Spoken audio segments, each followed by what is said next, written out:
பிரதமர் மோடி தமிழ்நாட்டிற்கு 8 முறை வந்து கட்டமைத்த பிம்பத்தை ஒரு ஸ்வீட் பாக்ஸ் கொடுத்து க்ளோஸ் செய்தவர் ராகுல் காந்தி என கூறியுள்ள முதலமைச்சர் மு.க.ஸ்டாலின், நாடாளுமன்றத்திற்கு செல்லும் தமிழ்நாட்டு எம்பிக்கள் பாஜகவின் ஆணவத்தை சுடுவார்கள் என சூளுரைத்துள்ளார்.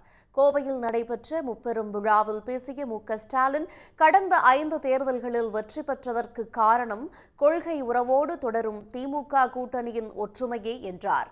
பாஜகவுக்கு அதிக பெரும்பான்மை இருந்தபோதே தங்களுடைய வாதங்களால் நாடாளுமன்றத்தையே திரும்பி பார்க்க வைத்தவர்கள் தமிழ்நாட்டு எம்பிக்கள் என குறிப்பிட்ட முதலமைச்சர், தற்போதைய மைனாரிட்டி பாஜக அரசில் மக்களுக்கான குரல் நாடாளுமன்றத்தில் இன்னும் வலுவாக ஒலிக்கும் என தெரிவித்தார். பாஜக அதே அடிப்படையில் இன்றைக்கு 400 இடங்கள் வரை கைப்பற்றுன்னு சொன்னாங்க.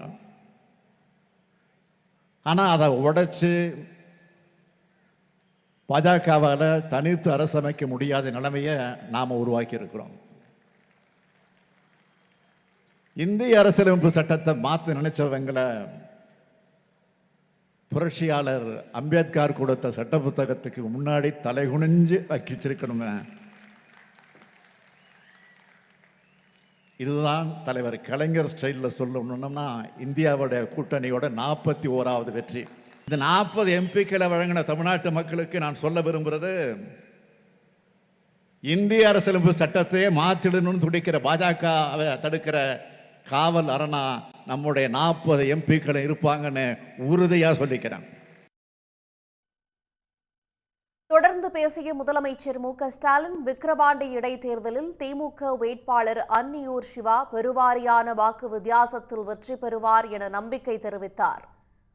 இந்த மாண்புமிகு எதிர்க்கட்சி தலைவர் பழனிசாமி அவர்களுக்கு சிதம்பரம் கூட்டத்தில் ஒன்று சொன்னேன், சட்டமன்ற தேர்தல் வரட்டும், அதிமுக கிட்ட இருக்கிற தொகுதிகளையும் சேர்த்து திமுக பறிக்கும், இது உறுதி.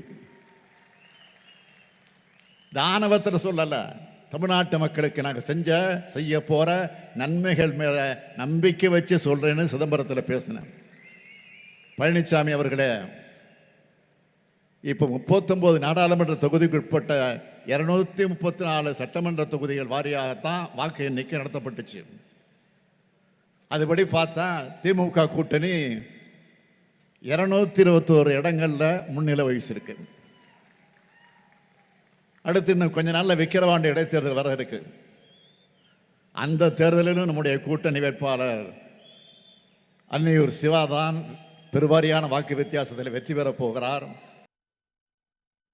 மேலும் வரவிருக்கும் சட்டமன்ற தேர்தலில் 200க்கும் அதிகமான தொகுதிகளை திமுக கூட்டணி கைப்பற்றியது என்ற இலக்கை நோக்கிய பயணத்தை முப்பெரும் விழாவில் இருந்து தொடங்குவோம் என முதலமைச்சர் மு.க.ஸ்டாலின் அழைப்பு விடுத்தார்.